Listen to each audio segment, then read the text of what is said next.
Welcome to my YouTube channel knowledge begin. I am Mohammad Tauseef Khan और आज का हमारा टॉपिक है the relationship of political science with history कि पॉलिटिकल साइंस की हिस्ट्री के साथ क्या रिलेशनशिप है। तो जैसे कि हम जानते हैं कि पॉलिटिकल साइंस और हिस्ट्री जो है बहुत ज़्यादा आपस में क्लोजली रिलेटेड हैं, क्योंकि हम हिस्ट्री में जो इवेंट्स पढ़ते हैं वो बहुत ज़्यादा इंपॉर्टेंट होते हैं पॉलिटिकल साइंस के लिए। अब जॉन सीले जो हैं वो इनकी रिलेशनशिप को कैसे एक्सप्रेस करते हैं, वो कहते हैं history without political science has no fruit. कि हिस्ट्री बिना पॉलिटिकल साइंस के कैसी है, जैसे कोई फ्रूट ना हो उसके ऊपर। और political science without history has no root. और पॉलिटिकल साइंस बिना हिस्ट्री के कैसी है कि कोई रूट ही ना हो उसकी, क्योंकि पॉलिटिकल साइंस की रूट्स जो हैं वो किस में छुपी हुई है, हिस्ट्री में छुपी हुई है। हिस्ट्री में हम किसके बारे में पढ़ते हैं, जो पास्ट में इवेंट्स हुए उनके बारे में, जो कि बहुत ज्यादा इंपॉर्टेंट होते हैं किसके लिए, पॉलिटिकल साइंस के लिए। तो जॉन सीले इस तरीके से एक्सप्रेस करते हैं इनकी रिलेशनशिप को। अब देखते हैं वो पॉइंट्स जो डिफाइन करते हैं पॉलिटिकल साइंस की रिलेशनशिप हिस्ट्री के साथ। तो सबसे पहला पॉइंट है स्टडी ऑफ हिस्टोरिकल डाटा। कि स्टडी ऑफ हिस्टोरिकल डाटा की हिस्टोरिकल डाटा की स्टडी जो है बहुत ज्यादा इंपॉर्टेंट है पॉलिटिकल साइंस के लिए। अगर हम बिना पॉलिटिकल वो हिस्टोरिकल डाटा के और कोई भी थ्योरी देते हैं या कुछ भी देते हैं पॉलिटिकल साइंस में, तो वो पूरी तरीके से एजम्पशन पर बेस्ड है, उसमें बिल्कुल भी रियलिटी नहीं है। तो हिस्टोरिकल डाटा से क्या है वो बहुत ज़्यादा इंपॉर्टेंट होता है और उसकी वजह से हम रिलेट कर सकते हैं थोड़ा आगे का। और दूसरा पॉइंट है study of past present outlining the future.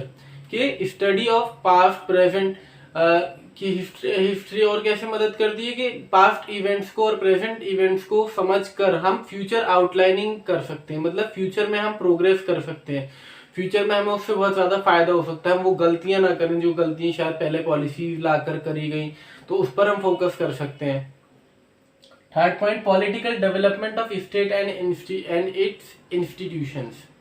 कि पॉलिटिकल डेवलपमेंट बहुत स्टडी उसकी कि स्टेट कैसे इवोल्यूट हुआ। जैसे कि हम जानते हैं स्टेट एक दिन में तो बन नहीं जाता, एक स्टेट को बनने में डिकेड्स लगते हैं। तो ये जानना कि उसकी हिस्ट्री क्या थी और कैसे कैसे इवोल्यूशन हुआ हमारी स्टेट का, ये बहुत ज़्यादा इंपॉर्टेंट होता है। तो तीसरा पॉइंट ये है जो इनकी रिलेशनशिप को डिफाइन करता है। चौथा point rise and fall of emperors and Kings. कि कैसे नए नए एम्परर्स और किंग उभरे और उनका राइज कैसे हुआ, और कुछ फॉल हुए तो वो क्यों हुए, क्या उनकी गलतियां थी, और जो राइज हुए वो ऐसी क्या पॉलिसीज लेकर आए जो लोगों के लिए इतनी बेनिफिशियल थी कि लोगों ने और लोगों से उन्हें प्यार मिला, और ऐसी क्या पॉलिसीज थी या की वजह से प्रोग्रेस हुआ स्टेट का। तो राइज एंड फॉल जो है एम्परर्स का, किंग्स का, ये भी बहुत ज़्यादा इंपॉर्टेंट है पॉलिटिकल साइंस के लिए, जो इनकी रिलेशनशिप को डिफाइन करता है। तो ये थे पॉइंट्स जो डिफाइन करते हैं पॉलिटिकल साइंस की रिलेशनशिप हिस्ट्री के साथ। अब बात करते हैं relationship of political science with economics. कि पॉलिटिकल साइंस की इकोनॉमिक्स के साथ क्या रिलेशनशिप है। तो पॉलिटिकल साइंस और इकोनॉमिक्स जो है ये बहुत ज़्यादा क्लोजली रिलेटेड हैं, क्योंकि इन दोनों का कॉमन पॉइंट क्या होता है, कॉमन पॉइंट इनका मैन होता है, इंडिविजुअल के बारे में स्टडी करते हैं। तो खैर देखते हो, economic was regarded as a branch of political science. जो पुराने पॉलिटिकल साइंटिस्ट थे वो क्या मानते थे कि इकोनॉमिक्स क्या है, वो एक पॉलिटिकल साइंस की ही ब्रांच है, पॉलिटिकल साइंस का ही पार्ट है। लेकिन आजकल के जो पॉलिटिकल साइंटिस्ट और इकोनॉमिस्ट हैं वो ऐसा नहीं मानते। मॉडर्न इकोनॉमिस्ट क्या कहते हैं, regarded economics as a separate discipline, वो इसको अलग सब्जेक्ट मानते हैं बिल्कुल। विच डील्स, जो कि किससे डील करता है, which deals how man gets its income, कि इंसान अपनी मैन कैसे अपनी इनकम कमाता है, and how it is used, और वो कैसे उसको यूज करता है।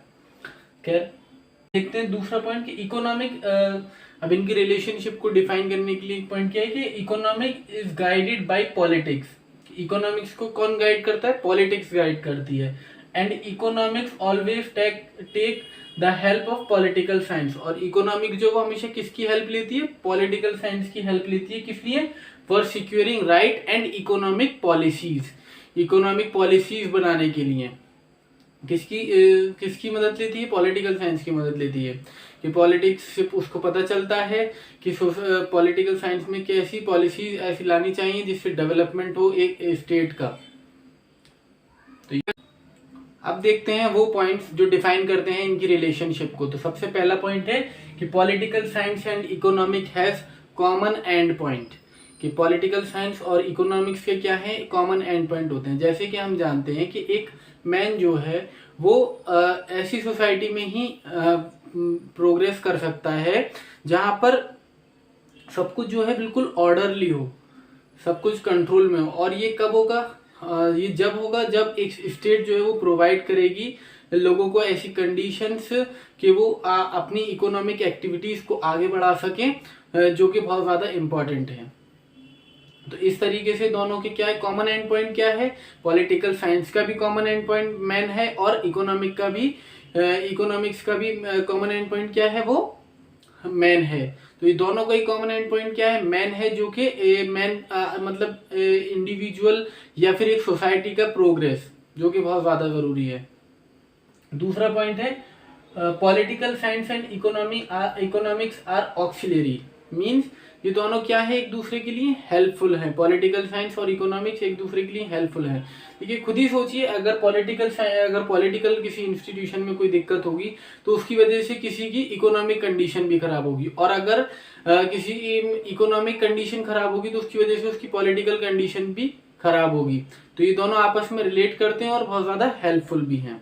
तीसरा पॉइंट देखते हैं। तीसरा पॉइंट है economic growth is essential for the growth of state. Economic growth जो है वो बहुत ज़्यादा ज़रूरी है, किसके लिए, स्टेट की ग्रोथ के लिए।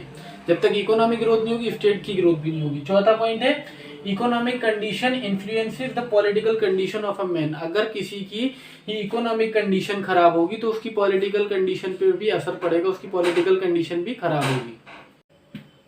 अब बात करते हैं relationship of political science with sociology की। पॉलिटिकल साइंस की रिलेशनशिप क्या है सोशियोलॉजी के साथ। तो सोशियोलॉजी जो है वो किससे रिलेट करता है, सोसाइटी से रिलेट करता है, जैसे कि हम जानते हैं। और सोशियोलॉजी को क्या कहा जाता है, sociology is the parent science. Sociology को पेरेंट साइंस कहा जाता है सारी सोशल साइंसेस का। इतनी ज़्यादा इंपॉर्टेंट है सोशल साइंस, क्योंकि सोशल साइंस किससे रिलेटेड है, सोसाइटी से रिलेटेड है। और हर एक टॉपिक जो है वो किससे रिलेट होता है, सोसाइटी से रिलेट होता है सोशियोलॉजी का। अब देखते हैं कि मतलब पॉलिटिकल साइंस और सोशियोलॉजी जो है ये बहुत ज़्यादा क्लोजली रिलेटेड है। अब क्यों रिलेटेड है, because political science deal with people. और पॉलिटिकल साइंस क्योंकि किससे डील करता है, लोगों से। And sociology is related to the society. और सोशियोलॉजी किससे रिलेट करती है, सोसाइटी। और सोसाइटी में कौन रहते हैं, लोग रहते हैं। इसीलिए ये आपस में बहुत ज़्यादा क्लोजली रिलेटेड है, पॉलिटिकल साइंस एंड सोशियोलॉजी। अब एक बहुत फेमस थॉट है कि political scientist must be A sociologist, कि जो पॉलिटिकल साइंटिस्ट है उसे क्या होना चाहिए, एक सोशियोलॉजिस्ट होना चाहिए, और सोसाइटी के बारे में मतलब नॉलेज होनी चाहिए उसे पूरी।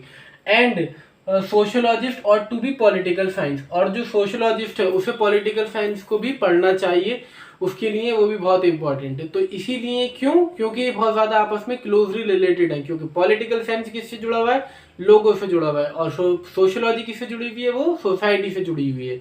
तो ये बहुत दोनों आपस में रिलेट करते हैं, बहुत ज़्यादा क्लोजली रिलेटेड है, जो इन्हें आपस में और ज़्यादा क्लोजली रिलेट करते हैं। जो पॉइंट बताते हैं हमें इनकी रिलेशनशिप को डिफाइन कर। अब देखते हैं वो पॉइंट्स जो डिफाइन करते हैं relationship of political science with sociology, कि पॉलिटिकल साइंस की सोशियोलॉजी के साथ क्या रिलेशनशिप है। तो सबसे पहला पॉइंट है कि पॉलिटिकल साइंस जो है provides knowledge about the state. कि पॉलिटिकल साइंस क्या है, वो प्रोवाइड करती है नॉलेज किसके बारे में, स्टेट के बारे में। जैसे कि हम जानते हैं स्टेट की क्या है, एक पूरी हिस्ट्री होती है। और सबसे पहले क्या है, सबसे पहले एक सोसाइटी बनती है। तो सोसाइटी से कैसे ये पूरी एक स्टेट में चेंज हुई, उसकी पूरी एक हिस्ट्री होती है, कैसे इवोल्यूशन हुआ।